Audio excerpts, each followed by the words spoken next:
we I had the best marriage years of my life because we had money.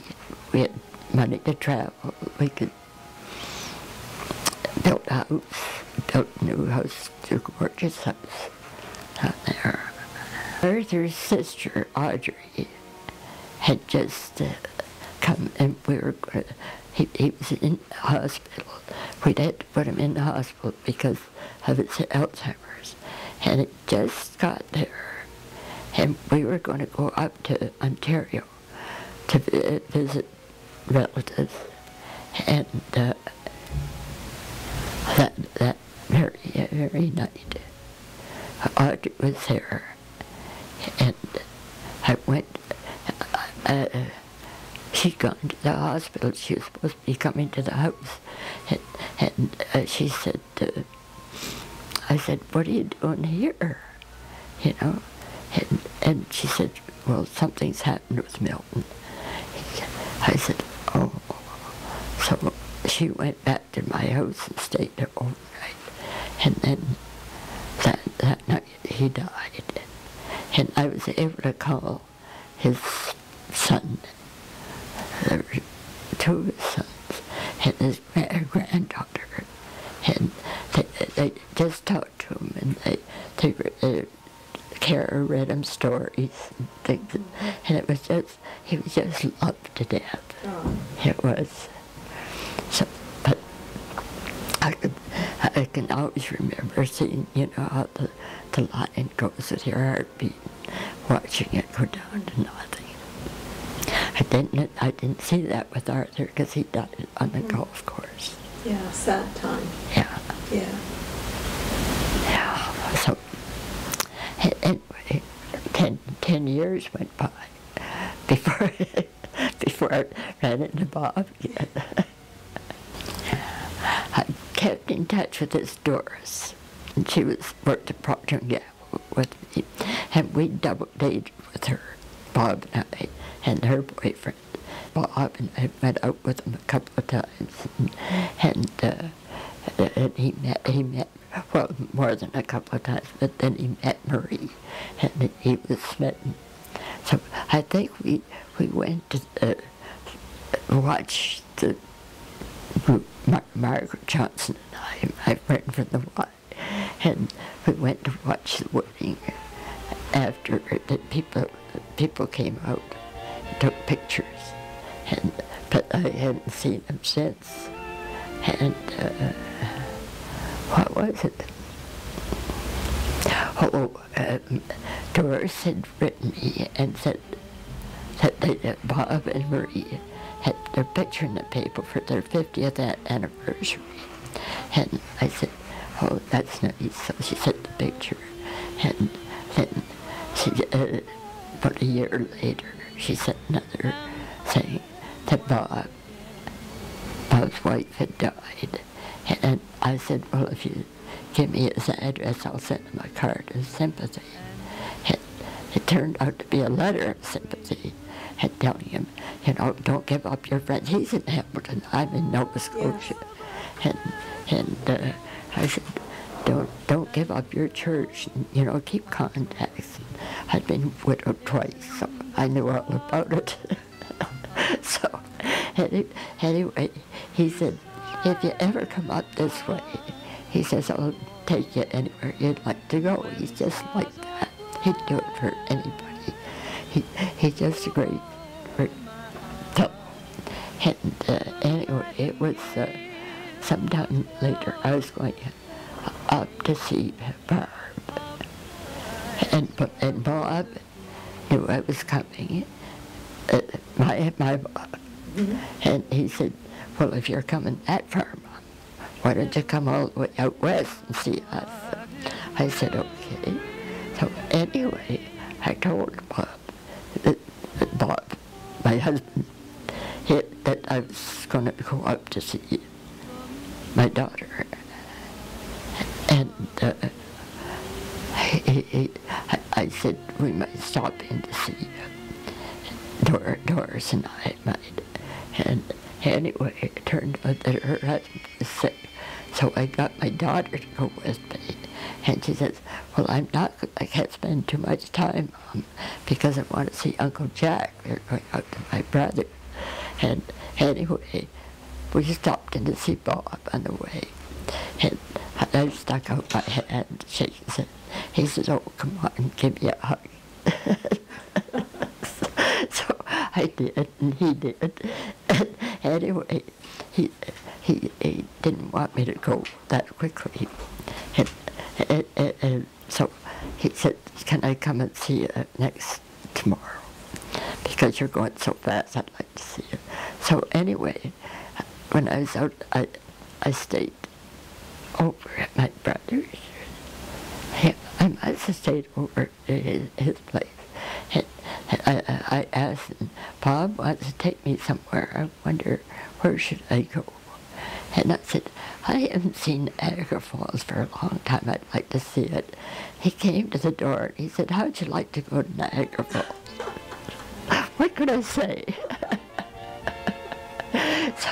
So anyway, he had a sister in White Rock. So we decided it'd be nice for him to come out and visit his sister. But instead of that, we visited Bob, my son Bob. It gets a little confusing. So anyway, we took him. We each had separate bedrooms here. And what was it? We were feeling pretty amorous about each other. I hadn't been married for 10 years. I had been widowed for another 10 years. And so anyway, next morning, we spent a day or two. And we decided to take Bob. It was his birthday, son Bob's. And we picked this trip up the train all up the shore, you know. Mm-hmm. And it's, so that morning, we both got down for breakfast before the others. And I was sitting on one of the two couches, and he got down in front of me, and I thought, what had he done? He liked to stroke your bare feet. And I said, he said, I said, what are you doing? He said, what do you? I said, well, I what? He said, marry me. I said, yes. It was that quick. So we took this trip all up and Chad was telling everybody in the car, the dome car? The dome car, that this young couple had just gotten betrothed that day. So they had music playing at the first stop, and we were dancing to the music. It was quite romantic. And of course, he had oncoming Alzheimer's, and I could see it, you know, at the time. But I thought he's, you know, it might not happen as quickly as it did, because. But anyway, he's 10 years since I got married to him. We had about 3 years that were good. And he's still in the hospital. And he's always in a wheelchair in this surrounding. And he yells. He yells. He was the sweetest tempered man. And he'd do anything for me. A born Christian. Yeah. That was the most noteworthy thing in my life. Yeah. It was because I was out in Muscat Harbor, and I was married to Milton at this time. And I got this call, and Bob and Jan had just arrived from out west. And I got this phone call from my daughter, Barb. And she said, Jerry's been shot. Her husband. They'd just been married 5 years. I might start crying. But I said, is he all right? She said, no, he's dead. He was a minister. He was, his nephew, the family had a very rustic cottage up on the shore, up on the eastern shore. And his nephew had stolen a shotgun. There were only 2 cottages, and this is a very remote place. And there were just 2 cottages, and this other cottage owner had phoned Jerry to tell him that Greg was up there, and he'd stolen his gun, and he'd stolen some meat from a roast or something. And he evidently had heard that he was going to shoot the first person that came in. He had never done anything, never been able to accomplish anything, but he had been good friends with Barb and Jerry, and he even made a little pull chair for Josh. And so anyway, we had dinner on the table, and we just picked up, went right up. I was crying all the way. And it was Jerry had become a born-again Christian, and he was a minister as part of this, and part of the ministry together. And they just had the 2 little boys, 2 and 4 years old, and she was pregnant with Mara. And we went right up, and Jerry's best friend was also a minister, and they had a service in Halifax, and Jerry had said that you must forgive. That was his thing. And anyway, I was at that, and I'd never been to a funeral where there was such joy, because they knew where Jerry was for sure. And anyway, they had a second service up where Jerry's ashes would be at the same, where the same cottage was, where Greg had entered, and his best friend took the service. And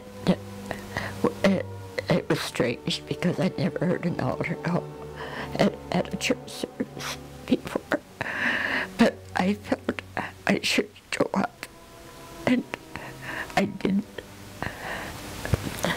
So I told Barb the next morning. They had a big house they were in, and she said, "Go and tell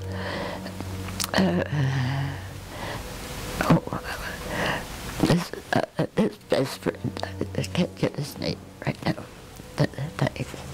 and so I did, and I said, I want what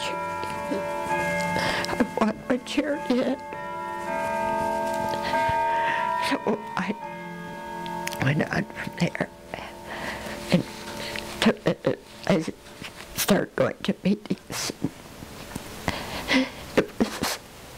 It was such a shock to have somebody young like that just take his life. But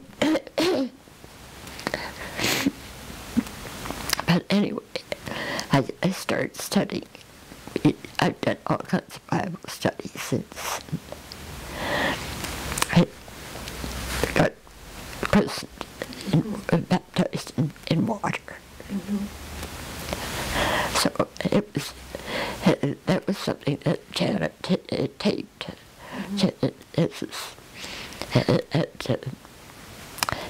And the minister that baptized me, my friend in Halifax, husband that lived on the same, across the street, that came with the cloth when I did the hair thing. And she asked if there was anybody else that I'd like to come, because they were having get together of all the neighbors while I was there. And I said, I'd really like to have Bruce, his name won't come right now, but he was a minister that baptized me, and he just died that week. Had a wonderful funeral, evidently. I saw all the things that were written about him in the paper. But he had Alzheimer's coming on too. I've had 2 husbands die, but I've never had anything that hit me like that. Yeah. To think that a life would be sacrificed. And Jerry went up there to try and consult with his nephew because he didn't want him on the police to get shot. He said that he was going to shoot the first person that comes in. So he was trying to prevent it. And he'd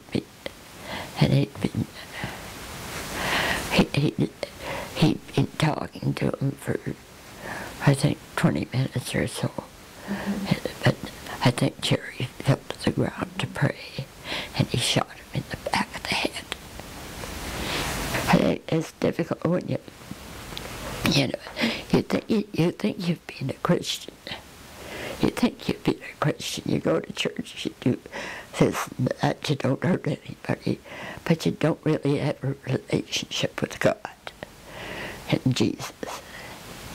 And this is what I found most profound. How has that helped to make you stronger? Well, I think people can see it in you. You know, I think it probably has some. We always went to church, and I used to talk to Barbara. She knew that I wasn't what she wanted to be. But I've seen how much she's affected so many people, and she's affected her sister and Biz into mission work now. And she's a terrific teacher. So I just feel I have 4 kids that I'm really proud of. But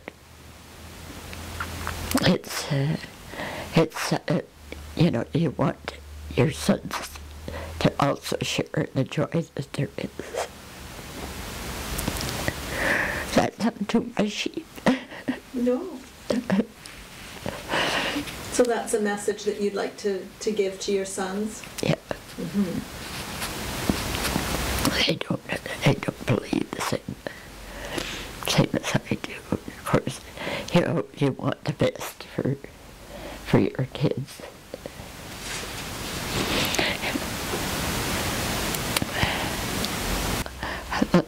I feel that you have to be honest in your relationships. Because everything, I think they are.